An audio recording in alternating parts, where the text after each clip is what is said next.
A ideia é enfrentar, de alguma maneira, o modo como, especialmente Weber, mas nós não vamos nos deter no Weber, enfrenta a questão da modernidade, das tendências do mundo moderno. O que há de relevante que eu queria apontar, a favor, no caso de Weber e de certo modo de Luhmann, eu vou até usar como um mote a expressão que eu tomei de empréstimo de outros autores agora há pouco, de que a razão é totalitária. O totalitarismo, digamos, o nazismo, para o Weber seria uma reversão totalmente irracional, porque destrói o que o processo histórico de racionalização produziu, que é a diferenciação das esferas com sua autonomia. Perspectiva do Weber, mas em circunstâncias... A filosofia do Hegel tem sido considerada... Conhecimento da língua, autonomia. Como Le Breton era o grande...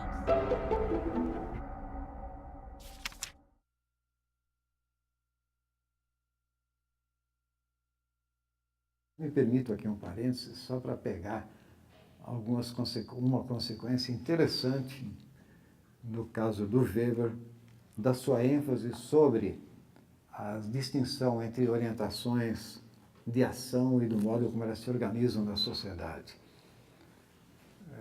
Eu me refiro a uma importante observação dele, ele está falando da Rússia, acho que da Rússia de 1905, mas é uma observação de passagem, que ele diz, olha, analisando os grupos políticos que se contrapõem ao absolutismo czarista, etc. e tal, e que são modernizadores e podem trabalhar no sentido de um avanço numa sociedade capitalista mais avançada, etc. e tal, ele faz a seguinte advertência, olha, não há nenhuma afinidade eletiva entre capitalismo e democracia. Quer dizer, as duas operam em suas respectivas órbitas, não é bem órbitas, não são respectivas linhas de ação. Podem se articular, mas aí eu diria, usando linguagem mais luhmanniana, é contingente. É contingente. Não há nada que necessariamente junte esses dois. Aliás, tanto não há que ele usa a expressão afinidades eletivas, no sentido de que não há necessariamente nenhuma ressonância democrática no capitalismo e nem necessariamente uma ressonância capitalista na democracia. Eles podem operar de várias maneiras, podem se desenvolver de várias maneiras. Em suma, esse negócio de que você tem que respeitar as autonomias intrínsecas, as linhas de ação, ou então, no caso de Luhmann, da operação nos sistemas, tem algumas consequências interessantes do ponto de vista de se pensar o mundo contemporâneo e se tentar pensar se efetivamente essa modernidade que vivemos aponta para algum rumo específico ou se as coisas se vão tornando cada vez mais, eu diria, efêmeras, soltas e por aí vai. No caso do Weber, eu acabei de sugerir, há esse fantasma, essa sombra no seu pensamento que sugere o risco, digamos, ou a possibilidade, pelo menos que plausível, pensável, de que haja um afunilamento em algum ponto. O mundo moderno weberiano é um mundo cada vez mais pesado, digamos assim, não é mais leve, é mais pesado. Há imposições maiores e não menores. A racionalidade, que os frankfurtianos chamam de totalitária, ela também é muito severa. Ela é muito impositiva. Talvez mais impositiva do que outras modalidades de controle de ação que a história tenha produzido. Porque ela tem critérios extremamente nítidos de operação rápida e imediata. O critério da eficácia, por exemplo. A tal coisa que o Weber não cansa de lembrar. Um empresário que não se ajustar às formas de operação no mercado está fora. Não há conversa. Não é uma questão de fé se será salvo ou não. Está fora do mercado. É muito, muito duro, muito severo. O mundo moderno weberiano é um mundo áspero, duro, severo, com imposições muito, muito estritas. Não é um mundo alegre na perspectiva dele.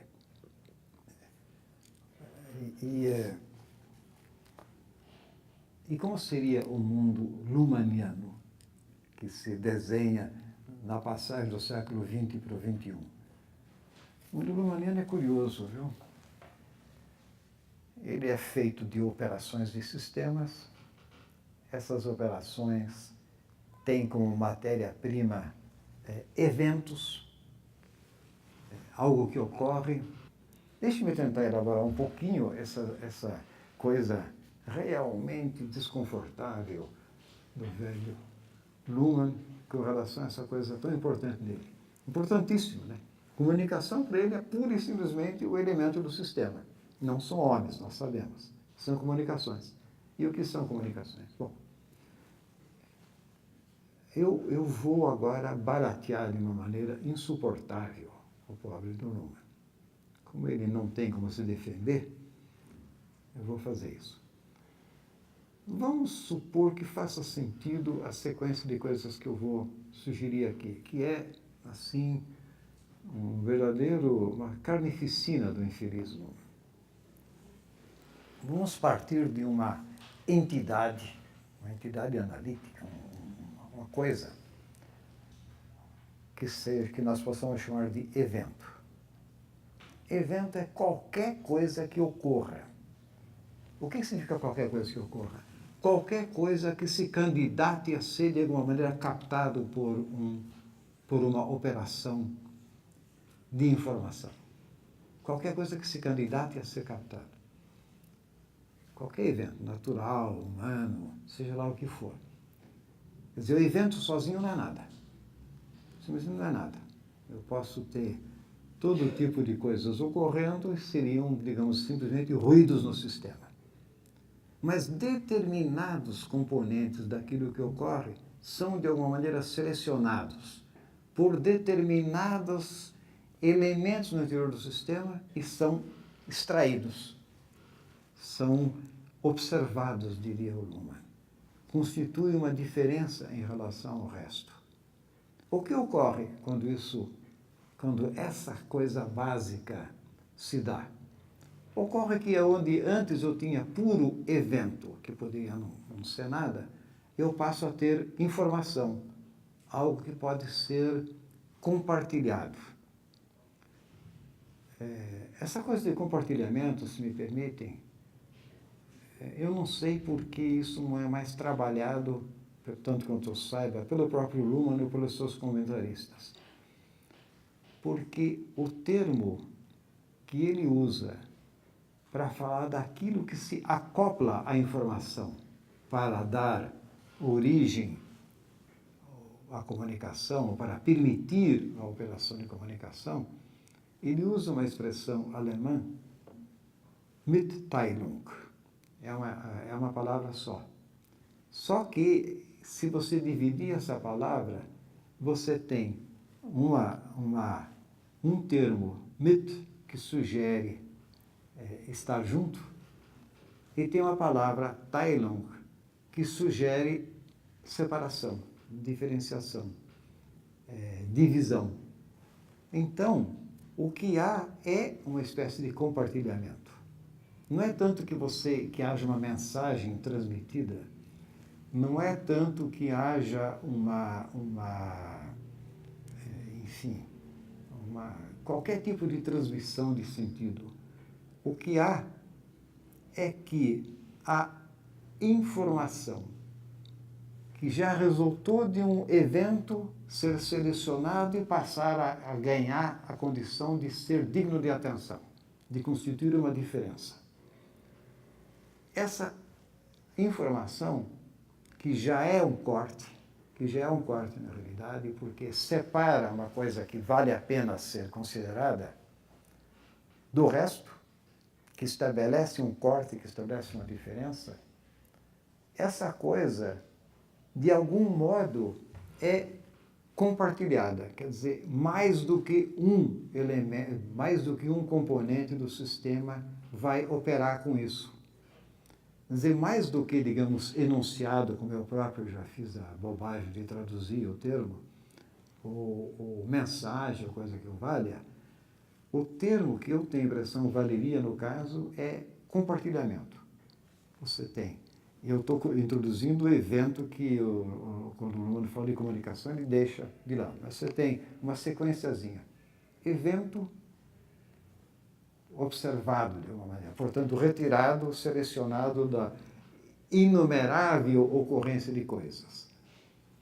Ao isso ocorrer, você tem um corte, uma observação, uma delimitação do mundo em que você tem o conjunto de eventos irrelevantes e um que faz a diferença, um que é digno de atenção, digamos. Isso, de alguma maneira, vai ser compartilhado por outros. E o compartilhamento por outros é que permite que se fale num terceiro passo daquilo que o Luhmann chama de compreensão, que poderia ser também interpretação, ou eu diria decifração dessa sequência de componentes dessa operação. O resultado disso tudo é comunicação num sentido muito peculiar. É uma operação de comunicação e ela tem algo que decididamente diferencia daquilo que o nosso senso comum sugere de comunicação. Comunicação é algo que aproxima de alguma maneira seres humanos, cria sentidos compartilhados, etc. e tal, socializa de algum modo. Não é isso que está em jogo, porque não são os sentidos transmitidos que estão em jogo, mas simplesmente o estabelecimento de diferenças que sejam, de algum modo, selecionadas como relevantes nas operações do sistema. Eu já sugeri antes que isso pode nem envolver diretamente seres humanos, diretamente. Um sistema, uma rede de computadores opera sem que homúnculos precisem estar lá dentro operando. Mas houve algum momento em que houve um acoplamento entre o sistema social e o sistema de consciência, que foi quando determinados analistas de sistema escreveram os programas. Sem isso também a coisa não anda. Mas feito isso, o sistema vai embora. Então pode ser uma rede de computadores, não precisam ser seres humanos. A comunicação admite isso, a comunicação luhmanniana. Então não precisa ser uma coisa necessariamente humana. O senso comum nosso sugere que tem que ser humano, né?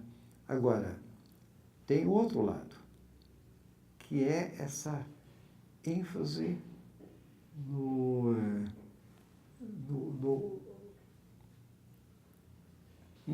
não é só na coisa do compartilhar, mas é na coisa da criação de uma diferença quando antes, e eu vou usar de propósito o termo, hein? A criação de uma diferença onde antes tudo era indiferente. Onde antes era tudo indiferente. O mundo de Luhmann é um mundo curioso, é como se tivesse uma espécie de oceano de eventos indiferentes, ninguém está ligando a mínima. E no meio disso, de repente, saltam, digamos, gotas ou fagulhas, ou o que vocês quiserem, que sensibilizam operações no interior do sistema e se convertem não em simples indiferença, mas em diferença. O que significa, no caso, que informação no interior, ou vamos chamar direto de comunicação, gera diferença, introduz diferença no interior do sistema? Significa que se introduziu uma coisa nova.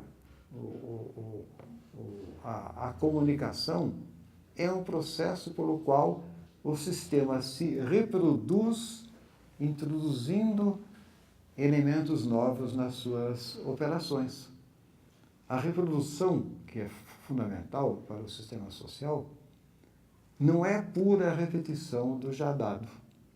Até porque não existe já dado, no fundo. Existe esse que eu chamei de oceano de indiferença, dentro do qual você tem que selecionar o que vale a pena ser selecionado.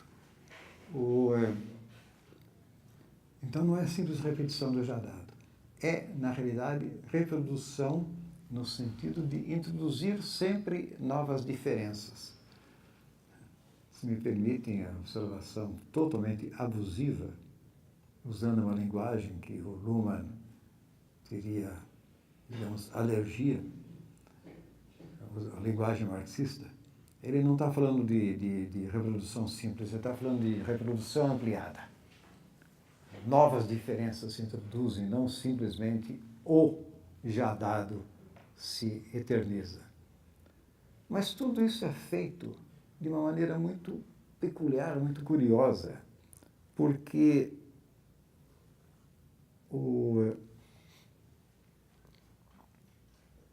tudo isso opera num âmbito que é extremamente, digamos, tênue. É uma contingência brutal, porque poderia ser essa coisinha que sensibilizou operações, ou poderia ser N outras. A indiferença significa um campo de opções praticamente ilimitado. É uma coisa que se baseia no que há, e o Luhmann diz isso, de mais efêmero, que é o evento. O evento é um cintilar, é uma coisa que... usado,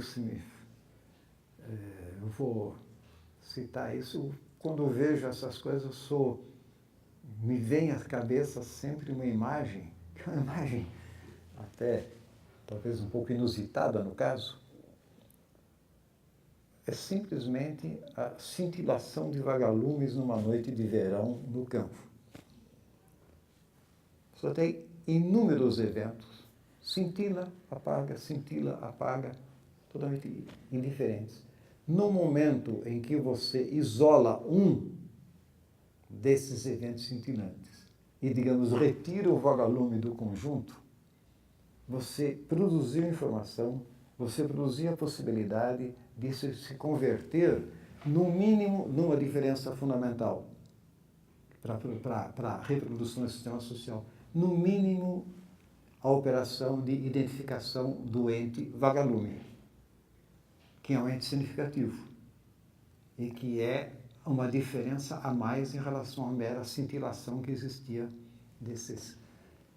Vocês, evidentemente, podem me perguntar se não haveria exemplos menos bucólicos e menos esquisitos do que esse, mas é que esse ilustra de uma maneira quase, eu diria, plástica, esse universo da sociedade em que pensa Luhmann, que é o universo do efêmero, das cintilações, que de repente uma é selecionada no lugar de muitas outras, cria uma diferença, isso pode ser compartilhado, outras serão ou não selecionadas. É um mundo muito estranho, ou não será estranho. É esse o negócio perturbador de Luhmann. É realmente um mundo muito estranho ou não é? Será que esse homem não está caminhando no sentido de uma das descrições mais poderosas do mundo que está aí à nossa volta?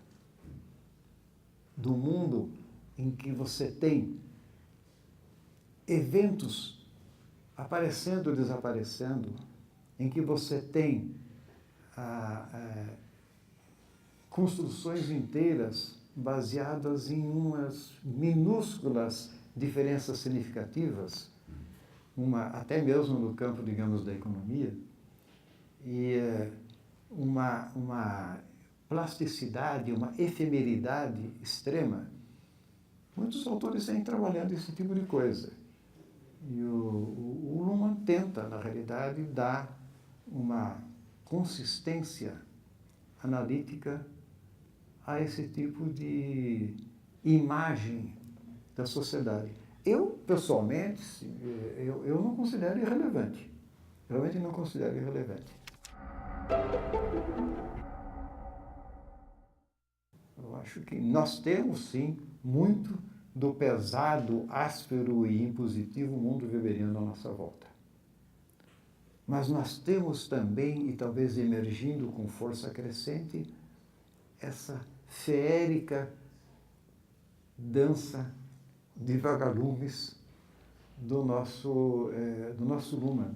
Ele tem uma passagenzinha, eu não tenho feito quase citações, me permitam fazer uma. Ele está discutindo a questão da manutenção dos sistemas sociais e a produção dos seus elementos e diabo quatro. E aí ele fala essa coisa surpreendente. Todas as estruturas dos sistemas sociais necessariamente se baseiam nesse fato fundamental de eventos evanescentes, de gestos que desaparecem ou de palavras que morrem e desaparecem também. Puxa, Luhmann é o menos poético dos seres humanos. O que ele quer dizer com isso? E ele fala em estruturas, hein? Está falando em estruturas. O fato fundamental para ele é essa coisa. Eventos evanescentes. Gestos que se vão, que desaparecem. Palavras que se vão. Aí o termo é dele. O que é isso? Que mundo é que esse homem está construindo? Tudo se liquefaz, né? Tudo que é sólido desmancha no ar, diria não sei quem aí. E veja, ele tem uma continuação que é interessante para nós aqui agora também. A memória, e depois a escrita, tem a sua função na preservação, não de eventos, mas da capacidade dos eventos de gerar estruturas. Mas como diabo eventos evanescentes podem gerar estruturas? Se nós pensarmos estrutura do modo que habitualmente estamos pensando, a gente pensa em estruturas e costuma pensar sistemas como entidades sólidas, né? Bem armadas, que são capazes de permanecer no tempo, etc. Então, as estruturas e os eventos e os sistemas do Luhmann não tem nada de sólido. Não tem nada de sólido, isso que é espantoso.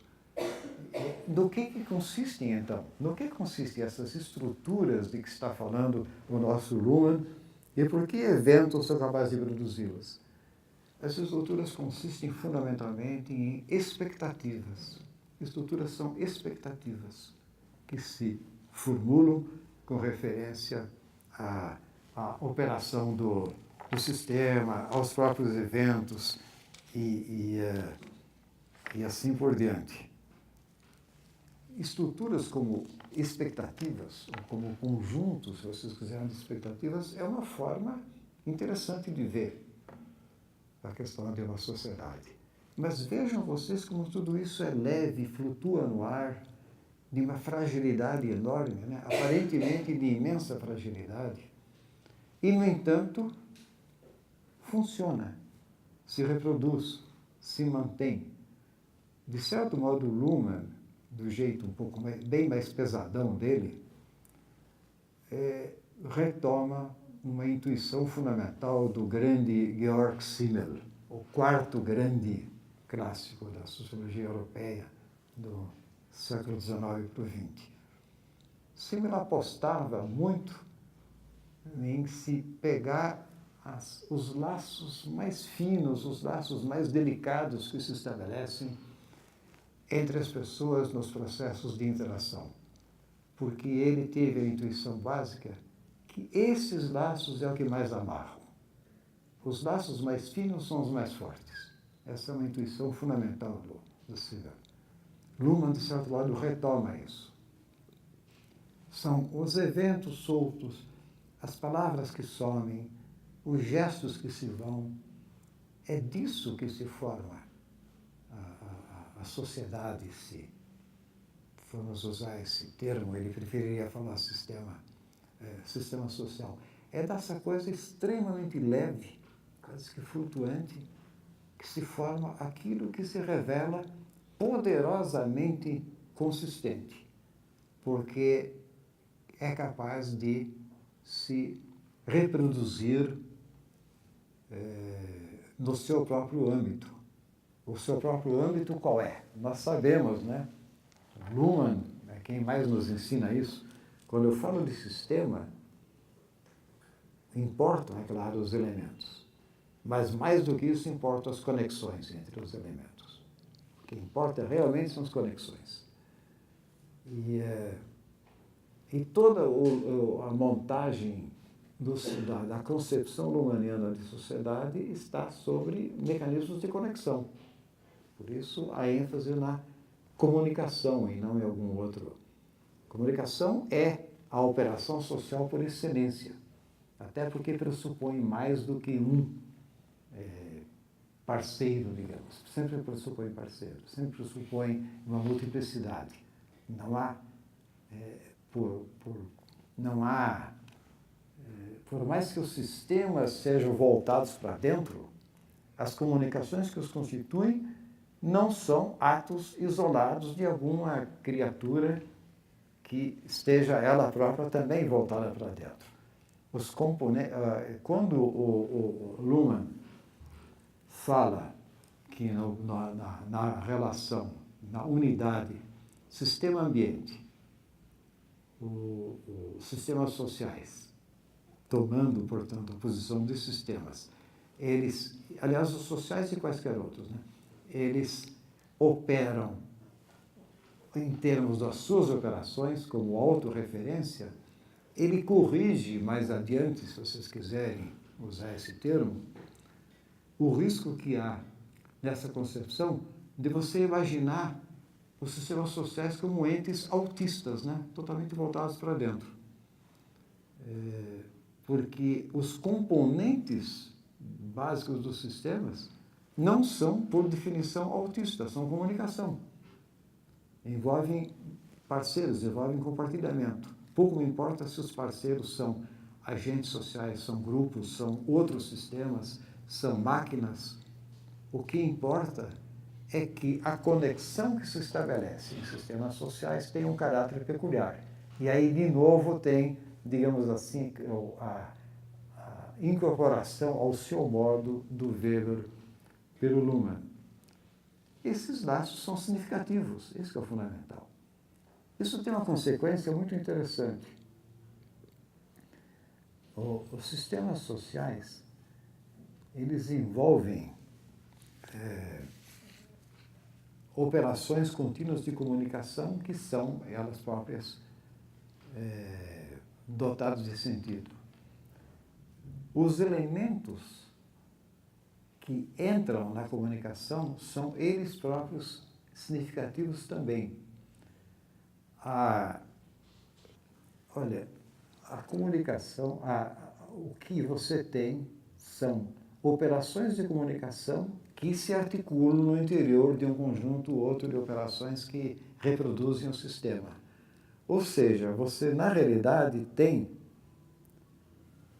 operando dentro do esquema luhmanniano, não conexões simples de elementos, mas conexões de conexões. Ou seja, já há vínculos significativos que são, por sua vez, conectados de modo significativo com mais outros. Você tem um encadeamento de significados. Isso dá uma complexidade enorme, esse tipo de pensamento, mas é interessante assinalar. Mas por que será? Vamos pegar por um outro ângulo essa coisa, jogando com os nossos dois autores de referência. Por que será que para Luhmann o esquema weberiano é insuficiente? Eu penso insuficiente para dar conta de sociedades contemporâneas. Uma possibilidade de se pensar isso consiste simplesmente no seguinte. Weber, quando fazia suas análises, ele tinha como referência fundamental as sociedades europeias, que eram povoadas por alguns milhões de agentes sociais, portadores de significado. E ainda por cima de agentes muito peculiares, porque eles tinham uma característica que, num livro muito interessante, feito nos anos 50 nos Estados Unidos, o David Riesman e seus colaboradores, o livro se intitula A Multidão Solitária, É um livro interessante, né? Para quem não teve chance de ler, vale a pena dar uma olhada. Tem aí pela Perspectiva, editou esse livro. Ele distingue entre dois tipos básicos, dois tipos humanos básicos que, enfim, permitem pensar sociedades também diferentes. Você tem um tipo heterodirigido, quer dizer, que busca a orientação da sua ação fora dele, que está antenado com orientações externas. E você tem o tipo autodirigido, que é portador ele próprio das suas referências orientadoras da ação. Esse segundo tipo lembra muito o agente de que o Weber tanto gostava. O protestante, capitalista, metódico, que tem dentro de si todo o equipamento que precisa para saber o que deve fazer e o que não deve fazer. Esse tipo, de alguma maneira, habita a reflexão weberiana, pelo menos como uma referência comparativa fundamental, a vida toda. Ele vai comparar isso com outras modalidades de ação, outras modalidades de arranjos civilizatórios, de sociedade, por aí afora. Mas é uma referência constante. O mundinho, sobretudo o mundinho europeu, era habitado por um número limitado de agentes autodirigidos. Luhmann não tem à sua disposição esse tipo de mundo. Ele tem uma escala, ele está pensando, ele é obrigado a enfrentar uma escala imensa. E uma escala que envolve na própria análise dele, conexões.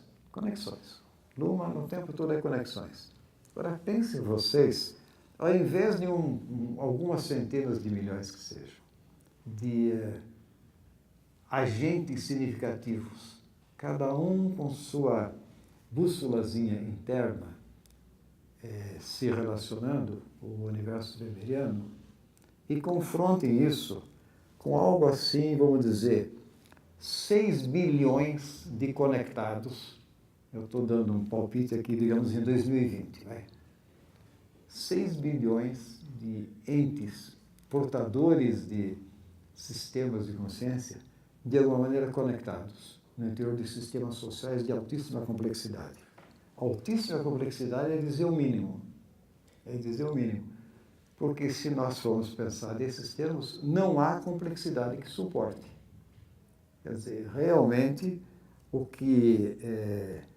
Luhmann tem as suas razões para se preocupar com a questão de como é que você pode reduzir complexidade que está se tornando impossível dar conta.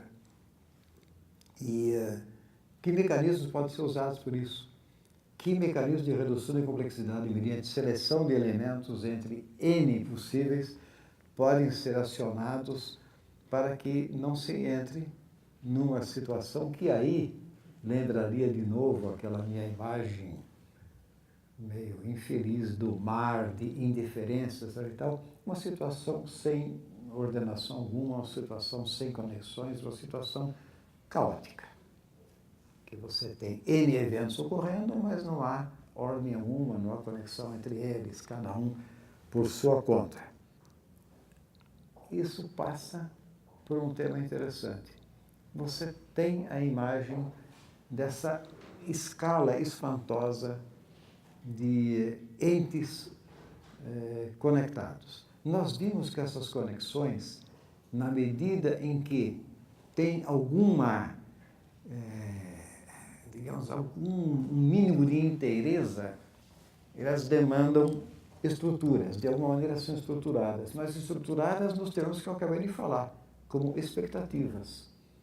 Aí valeria a pena a gente pensar um pouco sobre o que significa a coisa das expectativas no universo relativamente pacato do Weber e no fervilhante universo luhmanniano.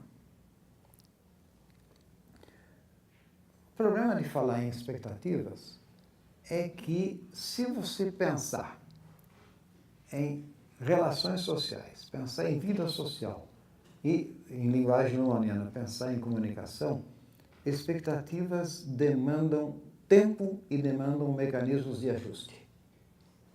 Quer dizer, toda a montagem weberiana está em cima da questão de como é que se ajustam as expectativas recíprocas de agentes portadores de sentido que, ao mesmo tempo, levam em conta o sentido da ação do outro.